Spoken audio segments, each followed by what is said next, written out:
கிறிஸ்துக்குள் பிரியமானவர்களே, கர்த்தரும் இரட்சகருமாய் இயேசு கிறிஸ்துவின் ஈடிய நாமத்தினாலே உங்கள் யாவருக்கும் என் அன்பின் வாழ்த்துக்களை தெரிவித்துக் கொள்கிறேன்.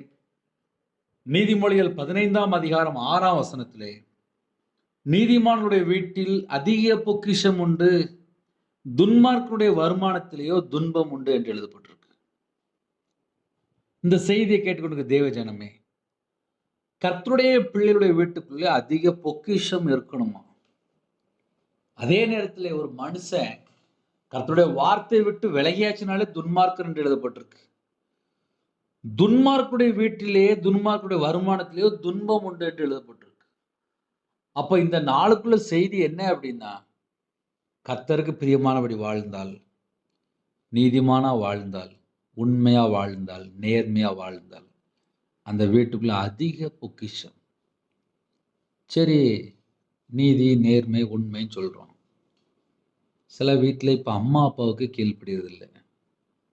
சில வீட்டில் வாயை திறந்தாலே பொய் மட்டும்தான் பேசுகிறாங்க. இப்படிப்பட்ட காலத்தில் நம்ம வாழ்கிறோம். அப்போ வாழ்கிற வாழ்க்கை 100க்கு 100 உண்மையாக இருந்துச்சு, தேவனுக்கு பிரியமானபடி நம்ம நேர்மையாக இருக்கிறோம் அப்படின்னா, நம்ம வீட்டுக்குள்ளே அதிக பொக்கிஷம் இருக்குமா? யாரெல்லாம் இந்த செய்தி கேட்குறீங்களோ, உங்கள் வீட்டுக்குள்ளே அதிகமான பொக்கிஷம் இருக்கணும் அப்படின்னா, இயேசு கிறிஸ்து ரத்தத்தினால கழுவப்பட்ட மட்டும்தான் நீதிமான்.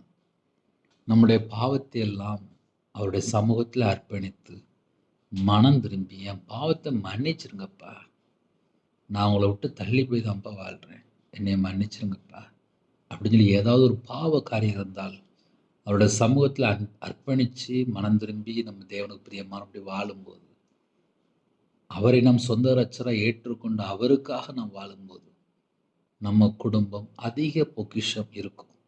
நம்ம வீட்டுக்குள்ள அதிக பொக்கிஷம் இருக்கும். அப்போ அந்த வாசலை திறக்கணும் அப்படின்னா முதல்ல நம்ம நீதிமானா இருக்கணும். பாவம் செய்யறடைய வீட்டில் வாசப்படியில் பாவம் படுத்திடணும்.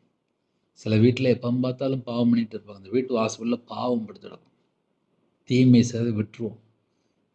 கர்த்தரை விட்டு தள்ளி போகிற எந்த ஒரு காரியம் நமக்கு வேண்டாம். நம்ம உண்மையாக இருப்போம். நம்ம குடும்பத்தை கர்த்தர் ஆசீர்வதிப்பார். ஹல்லேலூயா. கண்களை மூடி நாம் ஜெபம் செய்வோம். அன்பின் கர்த்தாவே, உம்மை நன்றியோடு துதிக்கிறோம்ப்பா. உம்முடைய கரத்தில் இந்த நாளை அர்ப்பணிக்கிறோம். எல்லா குடும்பத்தையும் ஆசீர்வதிங்க. உங்கள் கிருபையால் நிரப்புங்க.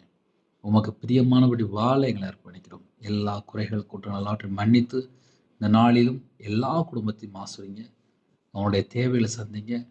இந்த நாளிலும் அவனுடைய உள்ளத்தில் என்னென்ன பாரம் இருக்கோ அந்த எல்லா பாரத்தையெல்லாம் நீக்கி ஆசீர்வதிங்க. உங்கள் கிருபையால் நிரப்பி ஆசீர்வதிங்க. உங்கள் நாம மகிமைப்படட்டும். இயேசு கிறிஸ்துவின் பிதாவே, ஆமென். தேவனுக்கே மகிமை உண்டாவதாக. God bless you.